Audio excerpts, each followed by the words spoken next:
Bom dia, investidor arrojado. Tudo bem? Eu sou o Guilherme e esse é o canal Carteira Arrojada. No vídeo de hoje eu queria fazer um comentário breve sobre uma notícia que saiu ontem na InfoMoney, que trata do seguinte: cotas de fundos imobiliários poderão ser alugadas a partir de novembro. O que isso quer dizer? Os fundos imobiliários hoje, eles têm suas cotas negociadas em bolsa, mas não é possível fazer operações com opções, por exemplo. Você não consegue ceder as suas cotas de fundos imobiliários para locação para que outros investidores possam fazer especulação em cima desses ativos. Isso hoje é possível com ações, por exemplo. Certo. Mas e o que muda? Bem, o aluguel dos FIIs vai funcionar como o aluguel das ações. E o aluguel das ações funciona da seguinte forma. Nós temos duas pessoas envolvidas, investidor 1 e investidor 2. Um deles se chama doador e o outro se chama tomador. O doador, que é o investidor 1, no exemplo aqui ele possui 100 ações de Petrobras, por exemplo. E o investidor 2, que é o tomador, ele possui dinheiro. E o que ele faz? A B3 ela intermedia uma negociação que diz assim: o doador vai emprestar ali 100 ações de Petro, por exemplo, para o investidor 2, e depois ele vai receber alguns jurinhos em cima. Então assim, minhas 100 ações de Petro ali estão paradinhas, eu vou emprestar para alguém, fazer alguma coisa com elas, e depois eu vou receber essas ações de volta e mais um dinheirinho referente ao aluguel. E do outro lado ele vai receber 100 ações de Petro, e aí é o grande pulo do gato. Em vez de ele ter que comprar 100 ações de Petro, ele só vai pagar os juros para operar em cima de ação de Petro. Ou seja, ele vai gastar um percentual muito baixo de dinheiro para o volume financeiro que representam 100 ações de Petrobras. Poderia ser qualquer ação, é só pegar um exemplo aqui, né? Então, aí ele vai dar uma garantia, né? Porque como é uma operação de altíssimo risco, ele pode perder muito dinheiro aqui, ele precisa oferecer uma garantia. Geralmente renda fixa, por exemplo, tesouro direto ou dinheiro mesmo em conta. Eles deixam bloqueado lá e aí ele pode especular em cima dessas 100 ações. Então ele vai pegar essas 100 ações aqui, ele vai ao mercado com elas. A expectativa aqui é, vamos supor, a ação da Petro estava, digamos, R$10 quando ele pegou o aluguel. Se ele tem uma expectativa de que essa ação possa subir a 12, ele vai vender essas ações, né? 12. E aí ele vai esperar um tempo. E nesse meio tempo o aluguel está correndo, né? Quanto mais tempo ele fica em posse desses ativos, ou do direito de ter esses ativos, ele vai ter que pagar mais juros. Então vamos supor que aí o mercado vire e a ação caia para R$8, por exemplo. Ele vai lá e recompra aquelas 100 ações que ele tinha pego emprestado, e no final do prazo ele vai devolver para o doador essas 100 ações, vai pagar o juro.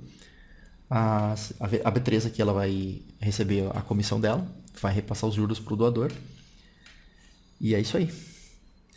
Grosso modo é mais ou menos assim que funciona o aluguel de ações, tá?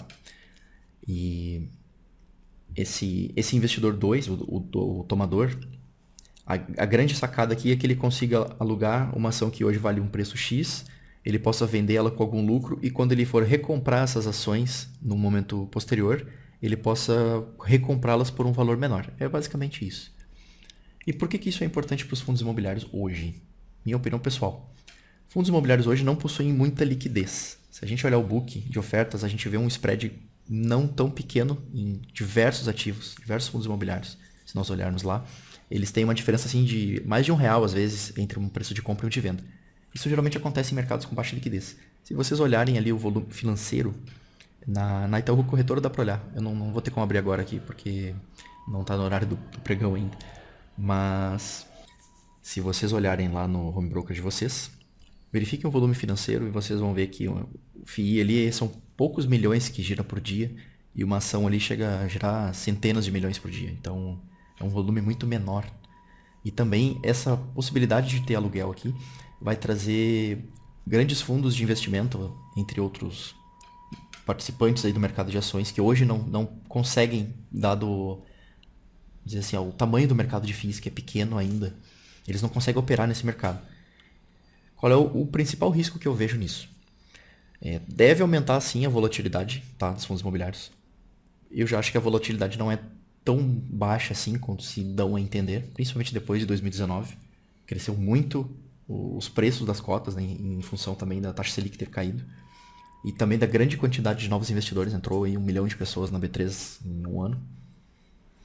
Então, essa essa nova opção aí de aluguel vai permitir que esses atores do mercado possam operar em cima dos FIIs sem ter que comprar as cotas propriamente.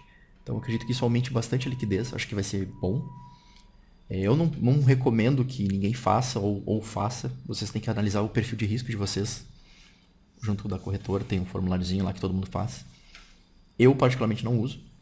Acredito que para o pequeno investidor mesmo não vai fazer a menor diferença esse instrumento novo, tá? Não pretendo usar isso no curto prazo. Se vocês acharem que devem usar, ok. Existe um grande risco também para quem quer especular com isso, tá? Essa possibilidade de operar vendido, que é fazer essa função aqui. Se vocês pegarem, vamos pegar o próprio HGLG, tá? O HGLG esse último mês aí, ele oscilou, vamos dizer, entre 168 e 175. Uma diferença aí de uns R$7 mais ou menos, no preço da cota. O especulador ele poderia ter jogado só nessa ponta. Teria sido aqui uma operação de aluguel exatamente como está aqui. O que aconteceria? O meu preço a última cota que eu comprei foi 168 do HGLG. Eu poderia ter comprado ali a HGLG a 168.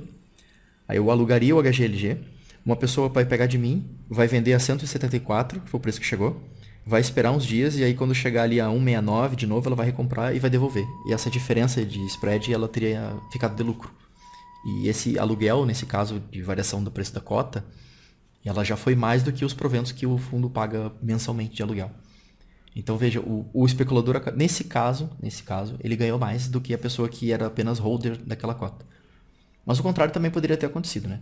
A pessoa poderia ter alugado ali a cota do HGLG a 1,74, esperando que ela fosse a 180 e ela recua ali para baixo de 170. Então a pessoa teria perdido aí R$5 por cada cota. Então é isso, pessoal, sem alongar muito mais aí. Segundo aqui a notícia do Infomoney, então essa nova opção aí vai estar disponível a partir do dia 9 de novembro. E não vão ser todos os fundos imobiliários que vão estar disponíveis de início, né? Eles vão fazer um filtro de liquidez. Então provavelmente vão ser aqueles maiores ali, aqueles do IFIX, provavelmente, que são os que têm liquidez mesmo. Já falei dos fundos multimercados.